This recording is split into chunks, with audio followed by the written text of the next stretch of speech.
For the longest time, Toyota has been the only car maker to offer a hybrid-powered, medium-sized SUV with a RAV4.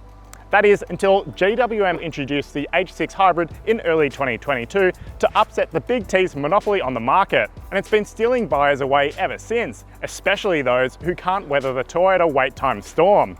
We're back behind the wheel of a top-spec H6 Hybrid alternative to see whether it's still a viable option in 2024. Let's go for a drive to find out.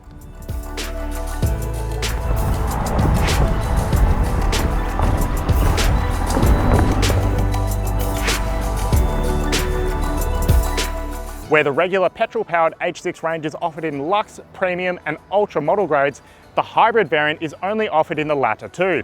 But that does mean a high specification level no matter which variant you get. Prices kick off from $42,490 drive away nationwide for the more affordable H6 Luxe hybrid variant. Though our model is the more expensive H6 Ultra hybrid variant, which is priced from $45,990 drive away. However, both of these cars are currently under offer until the end of March 2024, so you could save $2,500 or $2,000 respectively.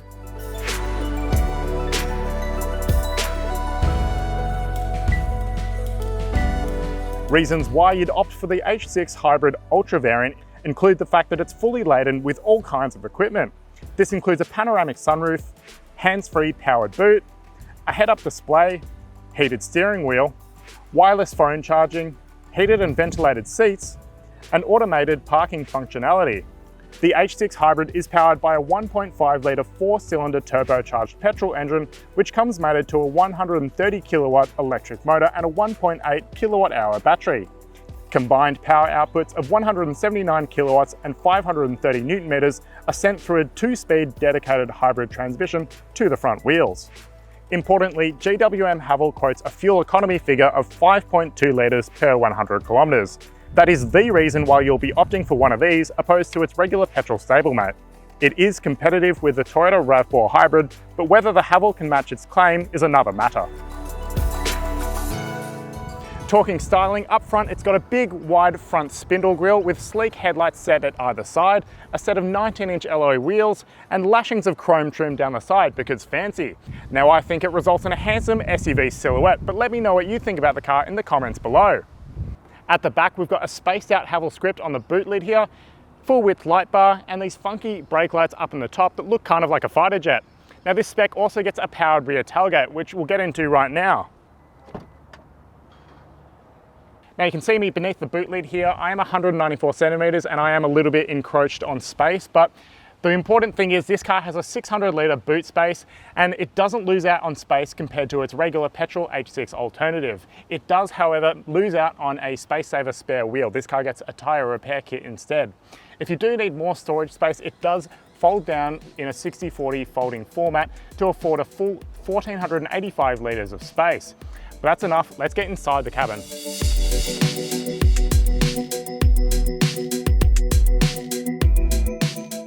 On initial impression, this entire space actually feels really quite decent, especially for the price you'll pay. Now it does have synthetic leather upholstery and it does feel quite decent to the touch, and you do get a good side support while you sat in this driver's seat here. However, under thigh support is not quite the same and my legs are floating sort of up in the air here in the ether. It's not the nicest for taller drivers.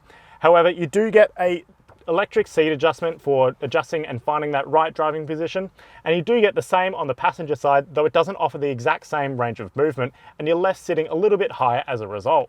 It's a minimalistic cabin in its design, but everything to the eye looks quite decent. Not everything is covered in nice materials. This treatment around the center console here isn't the nicest feeling, and there are a bit of soft touch plastics up here on the dash and on the door cards, but overall it's a bit of a mismatch. Build quality is another matter. Now there is a little bit of play in this center console here and it does feel a little bit plasticky and creaks, and the rear view mirror up here does squeak when you adjust it. It's just not the nicest experience and not what you'd expect for other mid-sized rival SUVs. However, all the basics are covered in terms of storage. You've got a big, deep center console bin down here, dual cup holders, a little slot in front of that, wireless phone charger underneath the dash here, a stowage space for keeping things away from prying eyes, and dual USB ports on either side of the tunnel. In terms of feel and ambience, this big panoramic sunroof lets in a lot of light and you feel airy no matter which row you sat in, the front or the rear. The 12.3-inch infotainment adopts a space theme with futuristic graphics and a slick typeface. It's fairly easy to move your way around the system with hotkey shortcuts along the left-hand side. But too many functions are buried in the infotainment, like the steering wheel heating and heated seats, for example. However, there is a multi-function button on the steering wheel that you can configure to your preferences. As well, on the main screen there is a drop-down menu that you can customize based on your needs. There's no digital radio on the Haval H6 Hybrid and there is no native satellite navigation, but it does have the ability to connect to either Apple CarPlay or Android Auto through a wire, which is what I used in my time with the car. In addition to the main screen in the center of the cabin, there is a digital instrument cluster for the driver to view all kinds of information. It uses a similar space theme to the rest of the infotainment display, and you've also got a head-up display for the driver as well. Back in the rear row, there's great headroom, good footroom, and more than enough space to fling my legs about. Now, when this headrest is lowered, it does stick in my back, which is kind of annoying, and do know that this backrest doesn't recline as well. But in any case, there are amenities including air vents, dual USB ports, map pockets, LED lights, and a fold-down center armrest, which reveals 2 cup holders. Now, the materials quality does diminish a little bit in this second row. These door tops are a bit plasticky, which isn't the nicest feeling, but do consider that this is affordable hybrid motoring. Let's go see how it fares on the road.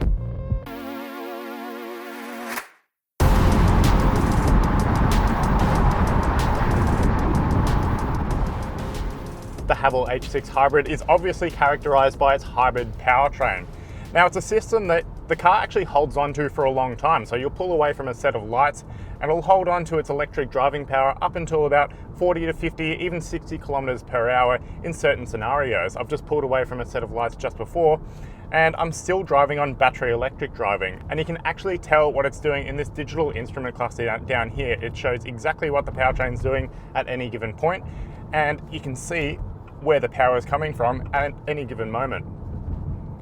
An area where a hybrid powertrain can fall down is the switchover from electric to petrol power or vice versa. Sometimes the changeover is a bit clunky, but in this Haval H6 Hybrid, you're really not noticing that changeover. Where the regular H6 petrol car uses a 7-speed dual clutch transmission, this car has a dedicated hybrid transmission which it uses instead, and it has 2 distinct speeds. Haval doesn't actually go into that much detail about how the system actually works, but to me, from the seat of the pants, it feels like a continuously variable transmission. You put your foot down and it sort of results in that elastic band feeling, and it serves up the right amount of power given your throttle inputs, but it's not the particularly nicest feeling transmission, and it isn't the most responsive compared to a regular torque converter or a dual clutch transmission. I've also found with maneuverability about town, when you're doing things like 3-point turns, you'll go down here to the dial shifter and shift it from drive to reverse, and it'll take a little bit of time for the car to kick into the gear, and it can roll forward, and it isn't the nicest sensation, and it's particularly annoying when you're in a hurry because the car just doesn't gel with those quick changes of direction. In my time with a Haval H6, I found that there's a little bit of tyre noise coming into the cabin, and it reverberates a big open space here as well, even when you're in the back seat. There's also a little bit of wind noise around the window here. It's just not that refined of an experience, and it needs that final layer of polish before the cabin experience is properly subdued and a bit more quiet and comfortable. Given this car sends its power to the front wheels and it's not an all-wheel drive like other hybrids, cough cough Toyota RAV4, there is a little bit of wheel chirp as you put a full throttle acceleration through the car. I've come away from a set of lights and going around corners, then powering out again. It can chirp the wheels and it is a little bit embarrassing. It's not a real deal breaker, but it is that experience that isn't that resolved and isn't that refined compared to other hybrids on the market where you can get all-wheel drive. Talking power outputs, this car has a 1.5 litre 4-cylinder turbocharged engine under its bonnet, and it's paired with a 130 kilowatt electric motor. Now that combined has power outputs of 179 kilowatts and 530 newton meters. Now, as I said, that's sent through the front wheels. And when you put your foot down, it really does result in decent acceleration. It's certainly more powerful than you need a mid-size SUV to be, and pulling away from a set of lights, it's actually quite energetic and fun. But then again, this is no sports car either. It's all about its fuel consumption. Haval claims this car will do 5.2 litres per 100 kilometres. And that's a little bit above what Toyota claims for the RAV4 Hybrid at 4.7 litres per 100. But then when you talk actual fuel consumptions, this car at 6.7 litres per 100 kilometres, those are the fuel efficiencies you'd really expect from a economical petrol car, not one with hybrid power. So in that regard, the Haval H6 Hybrid sort of misses the mark a little bit. One other area where the Haval H6 Hybrid isn't quite as polished as its rivals is its ride comfort levels. Now, it's not bad by any means, but it really does pick up a little bit of these road undulations and road joins and then translates them through to the cabin. It's not the nicest experience, and you're sort of feeling a little bit jumpy in the cabin, especially when you're going at 100 kilometers per hour on a freeway. It can deal with those speed humps and that sort of thing without upsetting the cabin, but it's when you're going faster over little imperfections that this car really falls down a little bit. Around town, this car's steering efforts are really light and makes the car really maneuverable as well. I'm coming up to do a U-turn right now, and it makes it easy to use and steer the car around. But one thing, this car has a really wide turning circle, which does make it a little bit difficult to do those tight maneuvers. It's about 12 meters, which is not nimble for a mid-size SUV.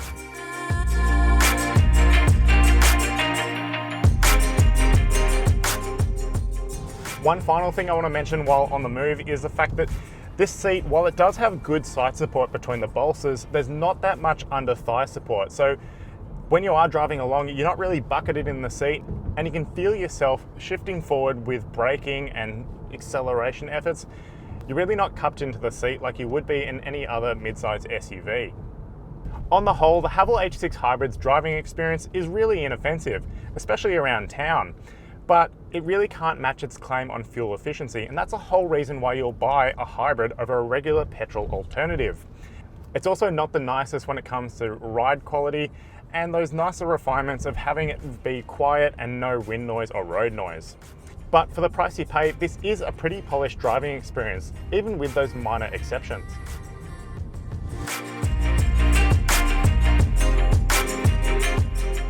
When we first looked at the Haval H6 Hybrid at its launch nearly 2 years ago, we remarked at what a great value thing it really was.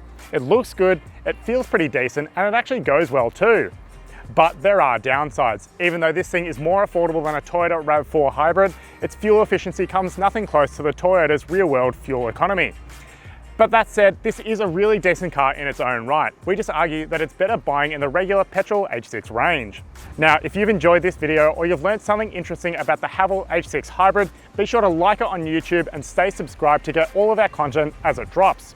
As well, you can read the full review on Drive.com.au.